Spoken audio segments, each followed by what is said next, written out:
Okay, now let's see about recurrent abortion and cervical incompetence. पहले recurrent abortion देखते हैं. Recurrent abortion की definition क्या है? Recurrent miscarriage is defined as sequence of 3 or more consecutive spontaneous abortion. Okay, so more than 3 consecutive spontaneous abortion उसे कहते हैं recurrent abortion. इसकी etiology, इसमें फर्स्ट ट्राइमेस्टर कॉजेज आते हैं और दूसरे सेकंड ट्राइमेस्टर कॉजेज आते हैं. पहले फर्स्ट ट्राइमेस्टर अबॉर्शन, उसमें पहले जेनेटिक फैक्टर में आता है पेरेंटल क्रोमोसोमल अबनॉर्मलिटी. जो most common parental chromosomal abnormality है वो है बैलेंस्ड ट्रांसलोकेशन. ओके, इतना से नाम याद रखना है, balanced translocation. It is the most common cause of first trimester abortion, balanced translocation. उसके बाद दूसरा है endocrine and metabolic factor like poorly control diabetic patient, presence of thyroid auto antibodies, luteal phase defect, hypersecretion of luteinizing hormone in PCOS. ये endocrine and metabolic factors. उसके बाद है infections in genital tract, syphilis हो गया, बाकी सारे हो गए. Inherited thrombophilia like protein C deficiency, protein S deficiency, etcetera. उसके बाद इम्यूनोलॉजिकल कॉज में ऑटो इम्यून कंडीशंस. इंपॉर्टेंट वो जो है वो एंटी फॉस्फोलिपिड एंटीबॉडी सिंड्रोम. ये बाद में अलग से वीडियो में देखेंगे. Anti phospholipid antibody syndrome, short में एप्ला. उसके बाद एलो इम्यून फैक्टर्स, कुछ होता है immune response against the parental antigen. ये थे फर्स्ट ट्राइमेस्टर अबॉर्शन के कॉज. इंपॉर्टेंट वो है जेनेटिक फैक्टर में बैलेंस्ड ट्रांसलोकेशन. उसके बाद दूसरा है ये इन्फेक्शंस. तीसरा है ये इनहेरिटेड थ्रोम्बोफीलिया. उसके बाद है auto immune condition, example auto APLA syndrome. Second trimester miscarriage में मोस्ट कॉमन जो है वो है एनाटॉमिकल एबनॉर्मलिटीज़. जो मुलेरियन डिफेक्ट्स थे वो एनाटॉमिकल एबनॉर्मलिटीज़ कंजेनिटल हो सकते हैं या फिर acquired.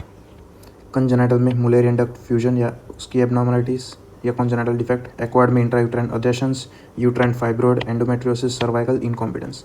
Cervical incompetence most common cause of second trimester abortion.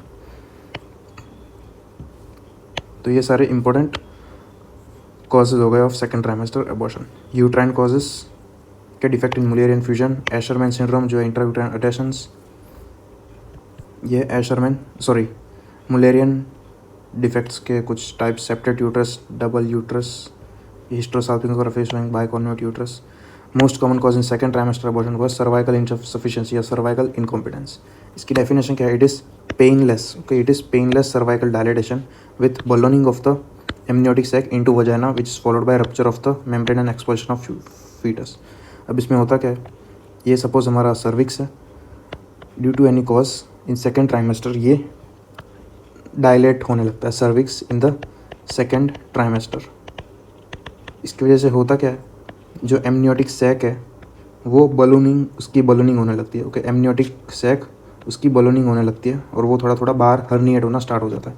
इसकी वजह से ultimately rupture of the membrane होती है, premature rupture of the membrane which leads to expulsion of foetus.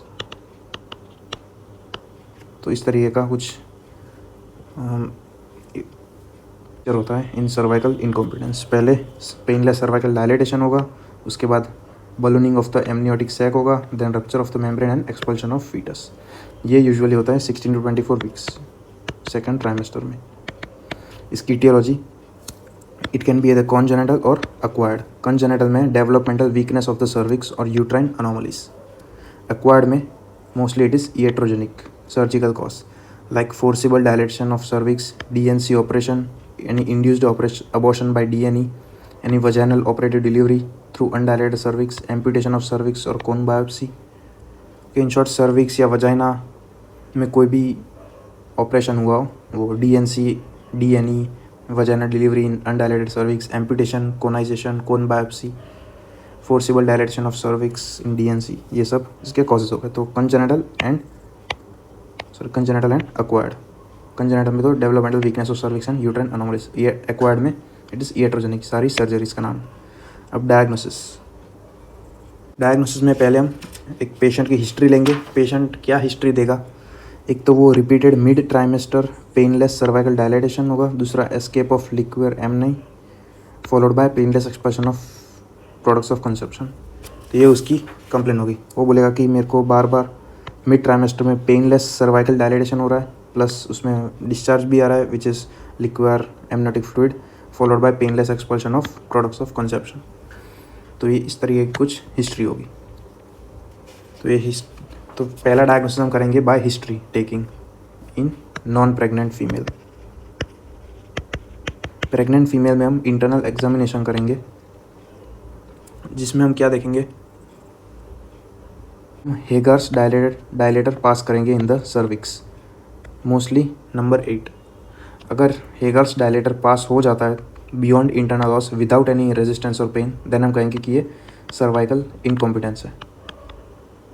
कौन से सेकेंड ट्राइमेस्टर में हेगार्स डायलेटर पास हो जाता है through internal os without any resistance और pain, then will say it is cervical incompetence. दूसरा है हम हिस्टेरोसाल्पिंगोग्राफी करेंगे या फिर हिस्टेरो सर्वाइकोग्राफी, जिसमें हमें फनलिंग देखने को मिलेगी ऑफ इंटरनल ऑस। फनलिंग का मतलब क्या होता है, ये हमारा यूट्रस है और ये हमारा सर्विक्स है। नॉर्मली सर्विक्स सेकेंड ट्राइमेस्टर में तो डायलेट नहीं होता, तो इस तरीके का दिखता है, लेकिन सर्वाइकल इनकॉम्पिटेंस में ये कुछ इस तरीके का अपीयरेंस आएगा कि ये सर्विक्स जो है वो डायलेट हो गया है, तो इस तरीके का फनल शेप्ड अपीयरेंस आएगा। तो इसे कहते हैं फनलिंग ऑफ इंटरनल ऑस या फनलिंग ऑफ सर्विक्स। तो ये दो फाइंडिंग होगी। पहले तो हम हेगार्स डायलेटर 8 नंबर का वो पास कर देंगे थ्रू द इंटरनल ऑस। दूसरा हिस्ट्रो सर्वाइकोग्राफी करेंगे, देन उसमें हमें फनलिंग ऑफ इंटरनल ऑस देखने को मिलेगी। उसके बाद ये दोनों चीज़ें थी, ये नॉन प्रेग्नेंट फीमेल में हम करेंगे। ओके, नॉन प्रेग्नेंट फीमेल में। उसके बाद ड्यूरिंग प्रेगनेंसी हम क्या करेंगे, एक तो क्लिनिकल डिजिटल एग्जामिनेशन करेंगे जिसमें हमें painless cervical shortening and dilatation दिखेगी। दूसरी सोनोग्राफी करेंगे, ट्रांसवैजिनल अल्ट्रासाउंड। इसमें हमें सर्विक्स की लेंथ जो है वो शॉर्ट दिखेगी क्योंकि सर्विक्स डायलेट हो रहा है और सर्विक्स का इफेसमेंट हो रहा है लेस देन 2 सेंटीमीटर या फिर लेस देन 25 mm। उसके बाद सर्विक्स डायलेटेशन दिखेगी मोर देन 2 सेंटीमीटर डायलेशन। फिर funnelling of internal loss more than 1 centimetre, या फिर शेप ऑफ द सर्विक्स वो होगा यू शेप्ड। यू शेप्ड क्यों होगा, due to bag of membrane. जो मेम्ब्रेन होती है वो बल्ज आउट करेगी और या फिर हर्निएट करेगी, उसकी वजह से यू शेप आएगा। तो वो हमें दिखेगा ऑन ट्रांसवैजिनल अल्ट्रासाउंड। तो शॉर्ट में बता देता हूँ, नॉन प्रेग्नेंट में हम क्या करेंगे, पहले तो एक हिस्ट्री लेंगे, दूसरा हम इंटरनल एग्जामिनेशन करेंगे जिसमें हम हेगार्स डायलेटर पास करेंगे, और दूसरा हिस्टेरो सर्वाइकोग्राफी करेंगे, इसमें फनल शेप्ड सर्विक्स दिखेगा। फिर प्रेग्नेंट फीमेल में हम क्लिनिकल डिजिटल एग्जामिनेशन करेंगे जिसमें क्या था हमें, सर्विक्स डायलेटेड और शॉर्ट फील होगा। उसके बाद ट्रांसवैजिनल अल्ट्रासाउंड करेंगे जिसमें हमें सर्विक्स की लेंथ वो कम होगी, सर्विक्स डायलेटेड होगा और शेप ऑफ सर्विक्स वो यू शेप होगा। तो ये डायग्नोसिस ऑफ सर्वाइकल इनकॉम्पिटेंस। अब आते हैं मैनेजमेंट में उसका ऑपरेशन का नाम है सर्वाइकल सर्कलेज। सर्वाइकल सर्कलेज मतलब हम सर्विक्स के अराउंड एक सूचर ले लेंगे, इसे कहते हैं cervical cerclage. It is done usually at 12 to 14 weeks के, mostly it is done in 14 week. इसमें करते क्या, it procedure reinforces the weak cervix by non absorbable tape which is placed around the cervix at the level of internal os. So ये हमारा uterus, ये हमारा cervix, ये internal loss. हम क्या करेंगे, नॉन एब्जॉर्बेबल टेप लेंगे या सूचर लेंगे, उसे इंटरनल लॉस के लेवल पे सर्विक्स के अराउंड टाई कर देंगे ताकि वो डायलेट ना हो सके। ठीक है, तो ये नॉर्मल कॉम्पिटेंट सर्विक्स, ये डायलेट नहीं है, ये डायलेट सर्विक्स है, incompetent cervix leading to herniation of the membrane. ये competency restored by the encerclage operation. ये इंटरनल लॉस के लेवल पे हमने सर्कलेज ऑपरेशन कर लिया है। इसके कॉन्ट्राइंडिकेशन क्या क्या है, कॉन्ट्राइंडिकेशन है intrauterine infection, ruptured membrane, history of any vaginal bleed, severe uterine irritability, cervical dilation more than 4 centimetre, any presence of gross fetal anomaly, pelvic infections जो पहले बता दिया, ये सारे कॉन्ट्राइंडिकेशन हैं। इन्फेक्शन, नहीं ruptured membrane, any history of vaginal bleed, severe uterine irritability, cervical dilation more than 4 centimetre, fetal anomaly, ये contraindication. अब 2 मेन मेथड है of cervical cerclage which is McDonald method and modified Shirodkar method. इसमें types of cerclage हम से basis पे या कौन से इंडिकेशन पे सर्कलेज करेंगे उसके हिसाब से टाइप दिए हुए। पहला है हिस्ट्री इंडिकेटेड। अगर पेशेंट हिस्ट्री देगा of 3 previous second trimester loss और pre term births, okay 3 previous second trimester abortions या फिर प्री टर्म बर्थ की हिस्ट्री देगा, देन हम करेंगे सर्कलेज ऑपरेशन। उसके बाद है अल्ट्रासाउंड इंडिकेटेड। अगर हम अल्ट्रासाउंड करेंगे तो उसमें हमें शॉर्ट एंड सर्विक्स या फिर फनलिंग देखने को मिलेगा विथ 1 और 2 स्पॉन्टेनियस अबॉर्शन, तो उसमें हम करेंगे cerclage operation. Okay, length of the cervix वो कम दिखेगी, फनलिंग दिखेगा, plus patient giving history of any 1 और 2 स्पॉन्टेनियस अबॉर्शन।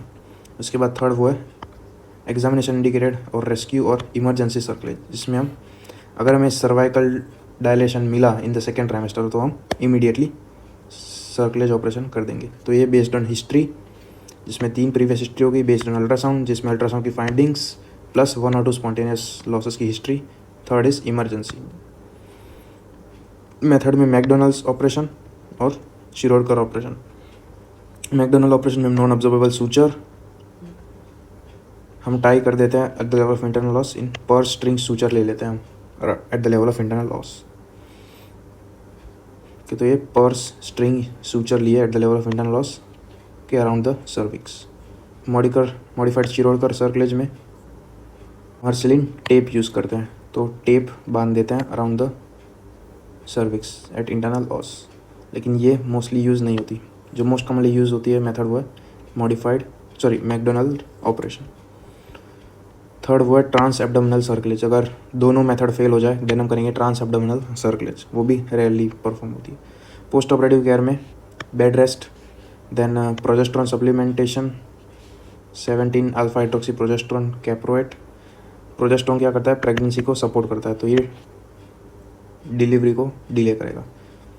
उसके बाद टोकोलिटिक्स भी देंगे जो आगे लेबर को डिले करेगा। फिर will give advice to avoid any intercourse, to avoid any exercise, strenuous exercise, ultrasound monitoring करेंगे। ये सारी पोस्ट ऑपरेटिव केयर के। Bed rest, progesterone supplementation, 17 alpha hydroxy progesterone caproate, to avoid any sexual intercourse, tocolytics and avoid exercise and USG monitoring. उसके बाद removal of stitch हम कब remove करेंगे, at the 37 week या फिर at the time of labour, 37 week और at the time of labour when the labour pain starts. If the stitch is not cut in time uterine rupture can occur.